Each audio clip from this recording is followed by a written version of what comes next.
Ayan,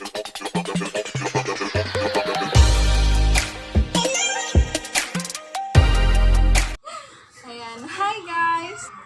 So ngayon ay magmumukbang tayo ng pansit, fresh na pansit.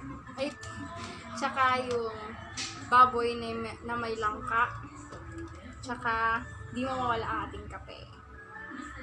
Kape is life. Wala po tayong coke ngayon, no? Kape po tayo. Ayan. So ayan, samahan niyo po akong kumain. So ayan, ngayon mag-pray na tayo. Mag-bless na po tayo ng food. Samahan niyo po ako.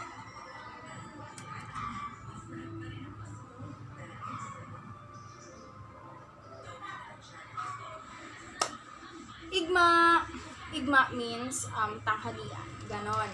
So, meron tayong kalamansi dito o tinatawag sa amin suha. Suha. May papansit si mama kasi nga birthday ng aking tita. Si tita ma. Hi po. Nasa New Zealand po siya ngayon. Ayan. Kita niyo naman, hindi na po siya mainit kasi nga ang hirap pong mag-set up. So, ayan.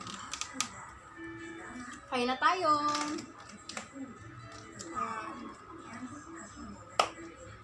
Igma.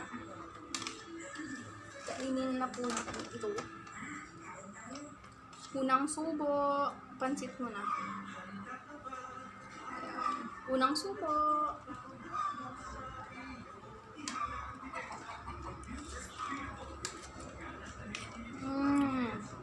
Wow. The best talaga. Kain tayo.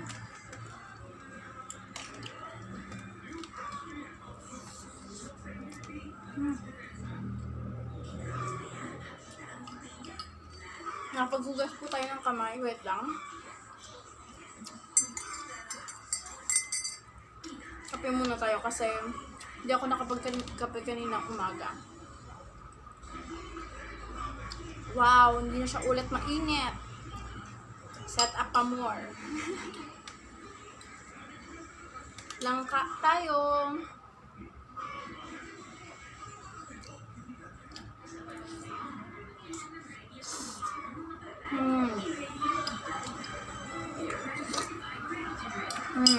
Bongga.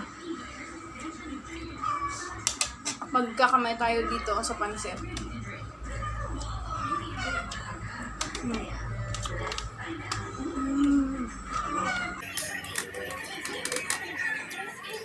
Parang barkada na lang tayo. Makain sila dun sa labas. Maganda kasi kami. Tapos, simple lang. Dalawang putahe lang naman. Tapos, ako yung tagapaghatid doon sa mga bahay-bahay. Pero, of course, unahin natin yung pamilya. Kapamilya natin. Tapos, yung sunod mga kapuso. Ganun.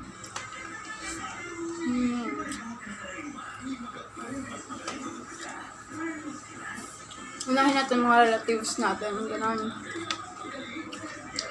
Nag-iba po ako ng setup.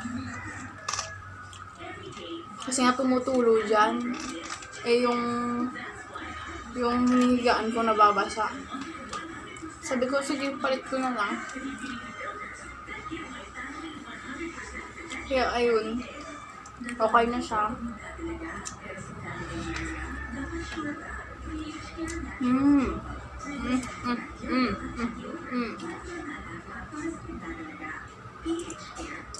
Hindi ako nakapag-vlog kahapon kasi nga sumasakit yung puson ko tapos tinatamad ako kasi nga ayun, feeling ko dadating yung dalaw. Sana all din na dalaw. Kain, subo.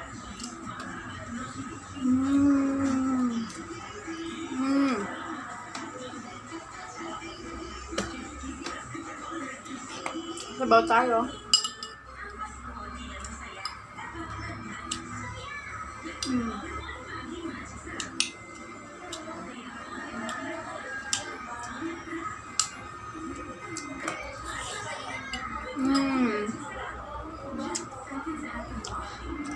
Ako po, personally, okay lang. Kahit konti lang yung nag-view ng vlog ko, nag-visit sa YouTube ko, okay lang din. Kasi nga, nai-enjoy ko din naman po ito. Tsaka, parang trip ko na ding mag-vlog. Yun talagang nagpapasaya sa akin. Tsaka kung gusto niyo pong manood, okay lang po, visit po. Mas magiging happy po ako pag, ayun, pinivisit niyo palagi yung vlog ko. And, ganun.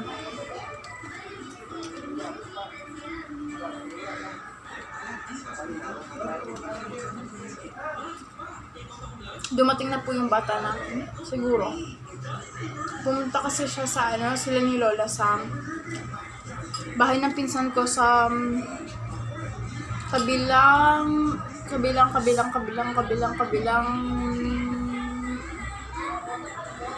barangay ba tawag dyan? Malayo pa.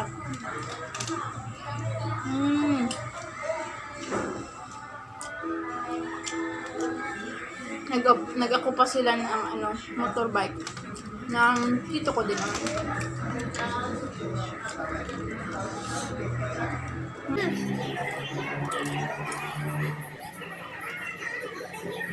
Sarap.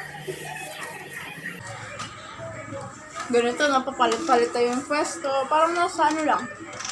Ganyan mga parts.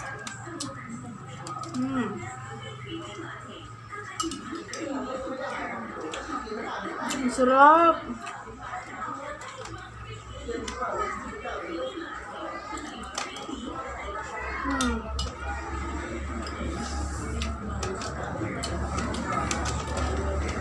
Iba talaga basta lutong bahay mga pre.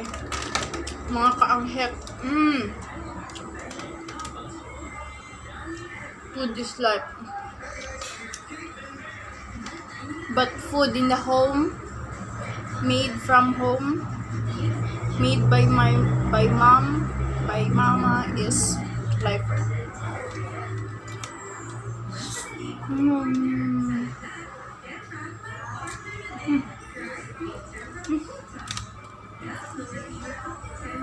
Ang sarap. Mas masarap yung kain mo kung ikaw mismo yung gumawa ng pagkain mo.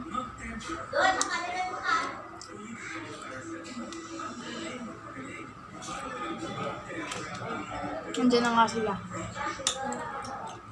Samahan niyo po akong kumain. Enjoy po natin yung pagkain. Kahit ano pa yan. Kahit plaing, daing, sardinas, mantika, patis. Kain lang. Importante buhay, diba? Blessing yan sa Lord. Blessing yan ni Lord. Tsaka kailangan din natin mag-work hard, study hard, para at least hindi na po tayo mag-stay sa ganyang sitwasyon. Kahit na yung importante lang naman at the end of the day, nag-work ka, nasusustain mo yung life mo na hindi naman totally nagugutom talaga, yung nakakakain kayo sa tama, tsaka happy kayo, yan lang naman yung pinaka-importante sa lahat. Tsaka pag may extra kayo, you need to enjoy it naman eh. Diba? Kaya, kain tayo.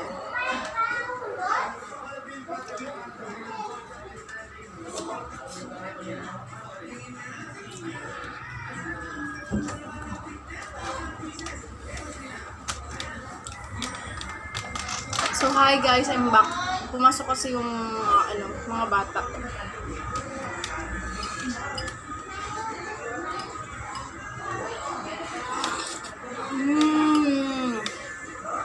Wow.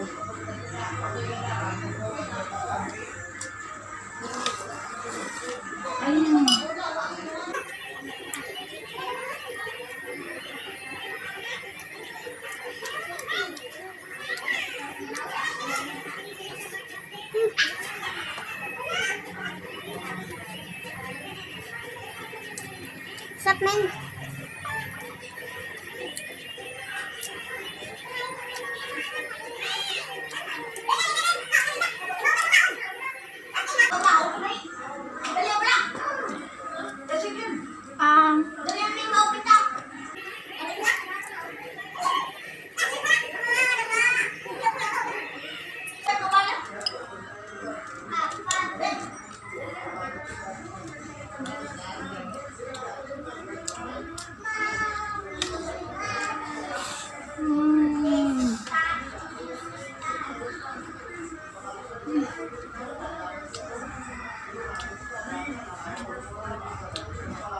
Wow.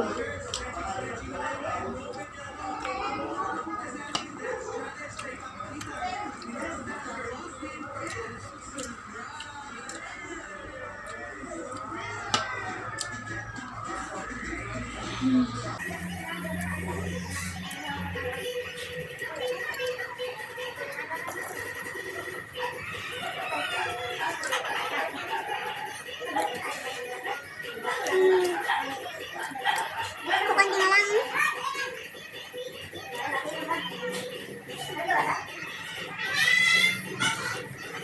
I-edit ko lang to kasi nga baka makapeta ko mamaya. Nakabukas kasi yung TV. Ngayon.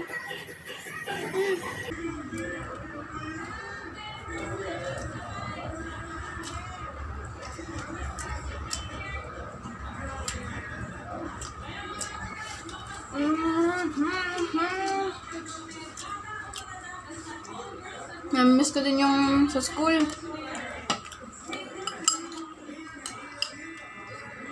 Yung maaga pa kayo pupunta ng school, tapos didiretso sa tambayan. Magtatanungan kung may pasok ba sa first subject.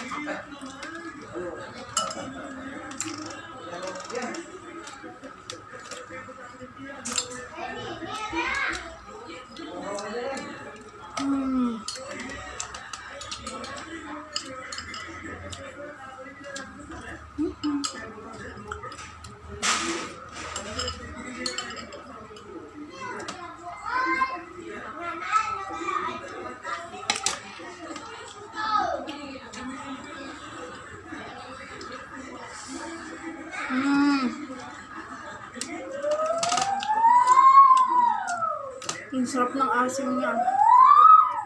Puro kasi batuan. Ewan ko kung batuan, ewan ko kung anong tawag din sa inyo. Basta pampaasim siya. Na bilog. Batuan ba? Comment things that. Comment niyo po kung ano po yung tawag ng batuan yan sa iyo. Yung pampaasim. Hindi siya kamyas. Basta batuan siya na ano. Minsan sinasawsaw siya sa ano, asin. Kung maliit pa lang yung buto niya.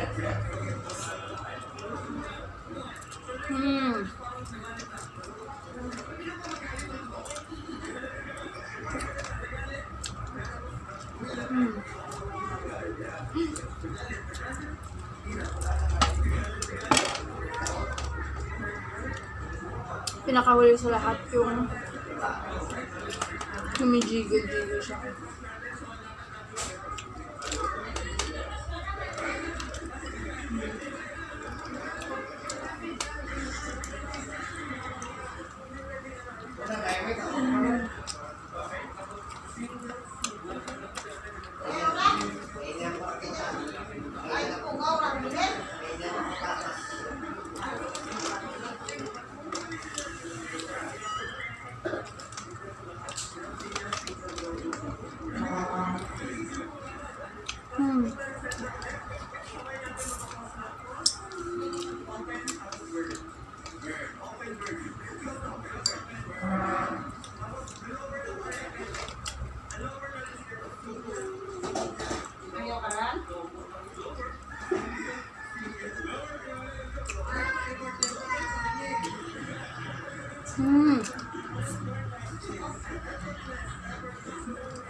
Dito naman po yung tubig natin.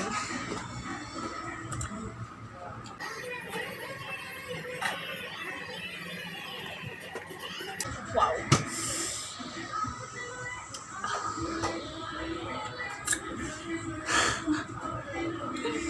Busog na po ako, no? So, ayun po. Sana po ay nagustuhan niyo po yung ating mukbang, ating video ngayon. Sa ngayong araw, salamat po sa pagsuporta, sa patuloy na pag-review po sa aking video, sa aking mga video. And salamat din sa patuloy na blessings sa araw-araw. Sana po ay patuloy niyo po akong suportahan. More blessings. Tandaan nyo always na be good to yourself and love you all. Bye!